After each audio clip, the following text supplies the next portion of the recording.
This is the Morning Swim Show for Tuesday, August 16th, 2011. I'm your host, Peter Bush. In the Finis Monitor today, we'll talk to Alan Stark. He just broke his first Masters world record, setting the 200 breast mark in the 60 to 64 age group. Alan joins us right now in the Finis Monitor from his office in Lake Oswego, Oregon. Hi, Alan. Welcome to the show. How are you? I am doing great. How are you doing? Good. Well, I'd be doing great, too, if I was a world record holder. Yeah. Yeah, I'm still pretty excited about that. I'm not sure my feet have touched the ground since the end of the race. Well, I know it was a long time coming. Yes, it was. I started Masters as soon as I turned 25 in 1974. So it's been fun. Well, now at the ripe age of 62, must feel Yes. pretty darn good. It feels great. It feels great. It was my best time in 15 years. So Is that right? Yes. How do you explain that? Well, I'm constantly working on my stroke. I got that velocity test with Dr. G about 18 months ago and worked on changing the way I was doing my pull, and that's really helped. And then, always trying to learn new things and always trying to train harder. So you're definitely a student of the sport. I try to be. I read everything I can find on swimming and breaststroke in particular. And on technique, I know you're very into technique. Who Yes. is there a current swimmer that you model your stroke after or that you pick up some things from? Well, Kitajima, I think, has got practically the perfect stroke. Although my pull's a little bit more like Rebecca Soni's on the pull part, but my recovery is definitely more like Kitajima's. So I'd say those two. They're the best male and female breaststrokers in the world, probably. So Yeah, not too bad people to emulate in the water. exactly, yes. Breaststroke in general seems to have changed more than any other stroke, in my opinion, over the past decade or two. It seems like it's gone to a flatter, more efficient, less up and down motion.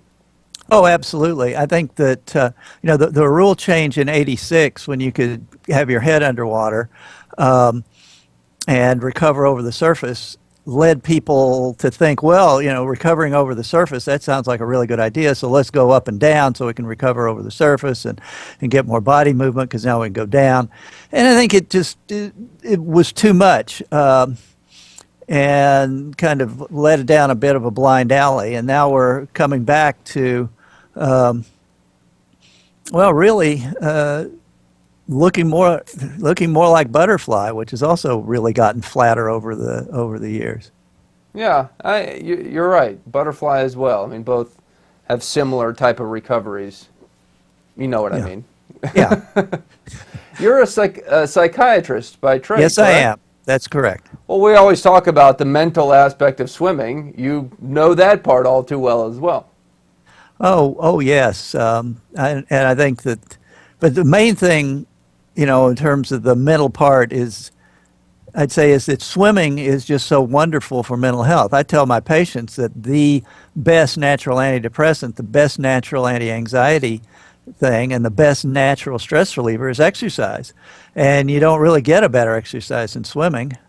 It's, works every muscle in your body and it's low impact. It's ideal. And so I think it's an important part of mental health. At a race, at a meet before a big race, are you ever psyched out?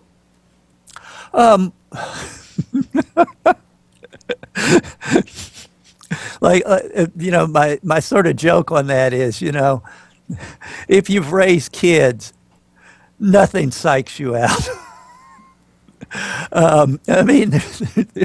The stress of a swim meet, compared to, what people go through, adults go through, making the mortgage, making the this and that. Swimming is just fun. No, I don't get psyched out anymore. There was an issue maybe when I was in college. Because, the other thing is, I'm swimming against my best friends. Really, my top competition they're all great guys. We know each other. We see each other all the time at nationals. They're fun to be around. There's not, I get psyched up to swim them, but yeah, I get really psyched up to swim them. And then the thing I'd say, sort of a truism is there's physiologically, there is no difference between anxiety and excitement. It's just how you label it. And so I choose to be excited.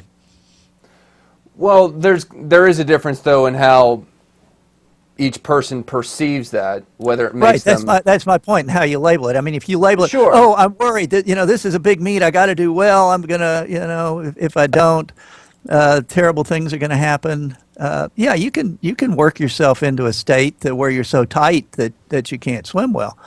But if you just get into I've done the work. This is the fun part. And I ask because, well, you're absolutely correct that as an adult who's gone through, raising kids and working for a living, you tend to have a broader perspective. But for a lot of kids that might be watching, teenagers or college swimmers, what is one simple thing you would tell them to, make sure they're in the right frame of mind before a big race? Okay, well, one thing I do is before a race, I take about 30 minutes and I visualize the race, sometimes stroke for stroke, sometimes just really focusing on particular things about the kick, pull. But the thing is, while I'm visualizing it, just like anybody else, my mind is always working and it's giving me negative thoughts. I'm thinking, oh, I didn't train hard enough. Oh, I didn't taper long enough. Well, all these negative things. Every time I get one of those negative thoughts, I literally erase it. I think in my mind of an eraser. I write it on a board and then I take in my mind an eraser and I erase it. And then I add a positive thought of, I feel strong, I feel fast, I'll have easy speed. And I just give, every time I have a negative thought, and everybody has negative thoughts, every time I have a negative thought, I erase it and I add a positive thought.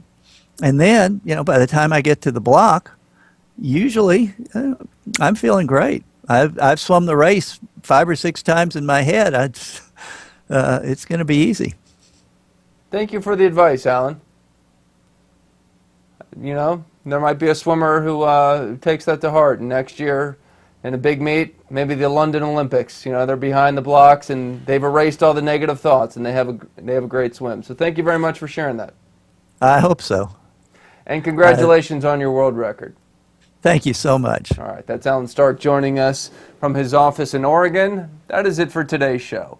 I'm Peter Bush, reminding you to keep your head down at the finish.